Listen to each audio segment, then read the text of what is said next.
Bien, hermanos, amados, sigamos. Quiero recordarles lo que habíamos hablado anteriormente. Jesucristo vino para salvarnos y hacernos hijos de Dios.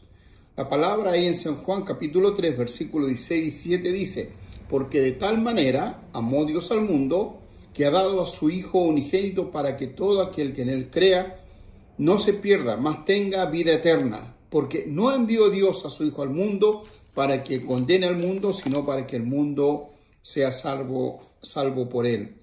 Entonces Jesucristo vino al mundo enviado por el amor del Padre para establecer en la tierra el gobierno de Dios entre los hombres y salvarnos también del pecado, de las consecuencias que éste trae para nuestras vidas y también de la condenación eterna.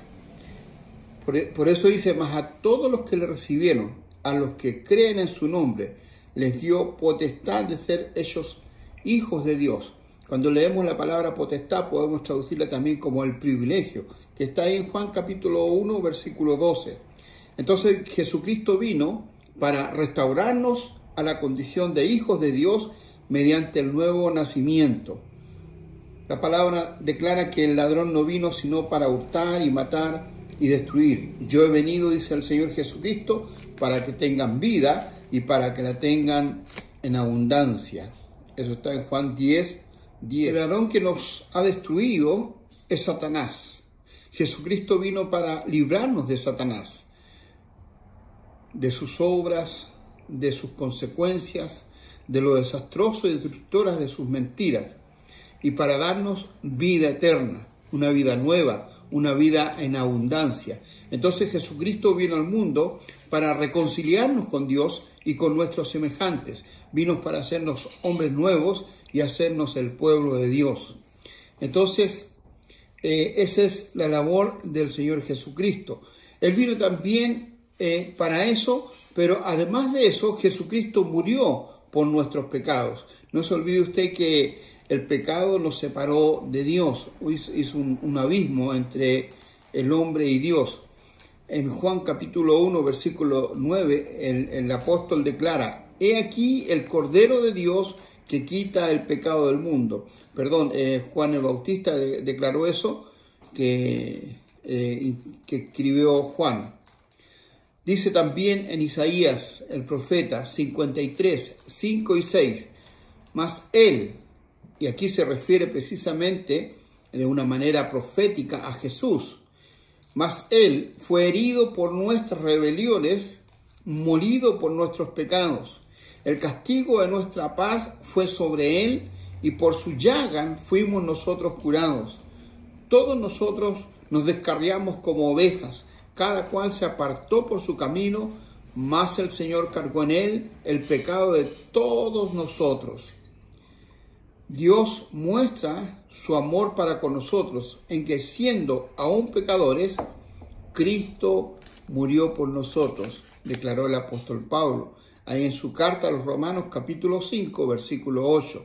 Entonces, Jesús cargó en su cuerpo todos nuestros pecados y rebeliones y sufrió nuestro castigo en la cruz. Lo que nosotros merecíamos, el pago de Dios por nuestros pecados, entonces lo sufrió Él. Él murió en nuestro lugar y al hacerlo pagó nuestra deuda ante la justicia de Dios. Anteriormente, cuando un israelita pecaba, debía llevar un cordero al sacerdote para que fuese sacrificado en lugar del pecador. Entonces Jesucristo viene a reemplazar a este cordero. Jesucristo es el Cordero de Dios que fue sacrificado por el pecado de los hombres.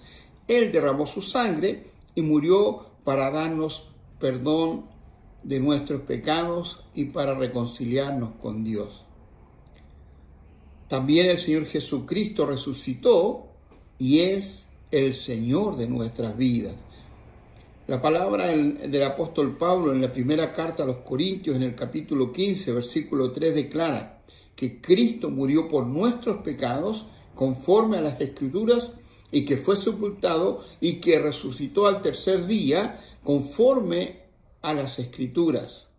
Y en el libro de los Hechos, Lucas declaró: a este Jesús resucitó, de lo cual todos nosotros somos testigos. Y también dijo, a este Jesús, a quien vosotros crucificasteis, Dios le ha hecho Señor y Cristo. Eso usted lo encuentra en el capítulo 2 del libro de los Hechos, del 32 al 36. Y en Filipenses el apóstol Pablo le escribía esta carta y les decía lo siguiente en el capítulo 2 del 8 al 11. Y estando en la condición de hombre, se humilló a sí mismo, haciéndose obediente hasta la muerte, y muerte de cruz. Por lo cual Dios también le exaltó hasta lo sumo, y le dio un nombre que es sobre todo nombre, para que en el nombre de Jesús se doble toda rodilla de los que están en los cielos y en la tierra y debajo de la tierra, y toda lengua confiese que Jesucristo es el Señor, para gloria de Dios el Padre. Así es que podemos deducir también lo siguiente: Jesucristo, quien siendo Dios se hizo hombre y murió por nuestros pecados, al tercer día resucitó de entre los muertos, habiendo vencido al pecado, a la enfermedad, a la muerte y al mismo Satanás. Y después de haberse presentado vivo a sus discípulos, con muchas pruebas indubitables, es decir, no se pueden poner en duda, durante 40 días Él ascendió a los cielos.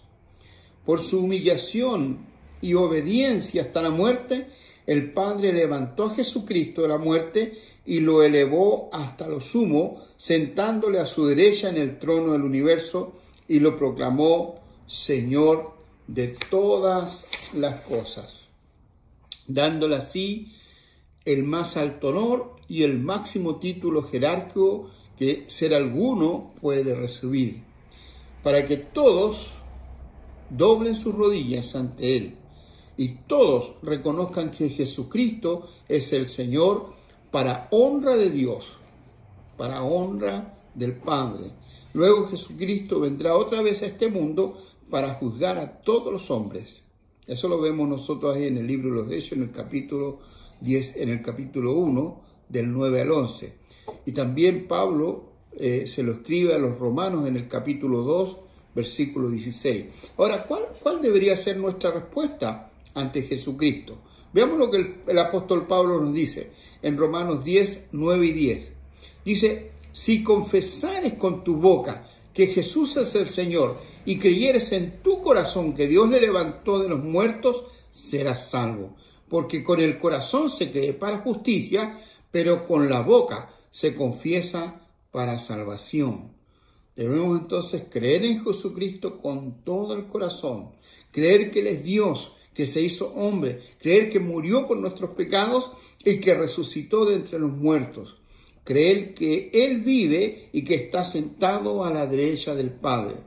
Tenemos que doblar nuestras rodillas ante Él y reconocerlo como Señor. Doblar las rodillas ante Él significa dejar de lado nuestras actitudes, nuestro orgullo, nuestra rebeldía, nuestra independencia, y tomar luego una postura humilde ante Él, sometiéndonos totalmente a su voluntad.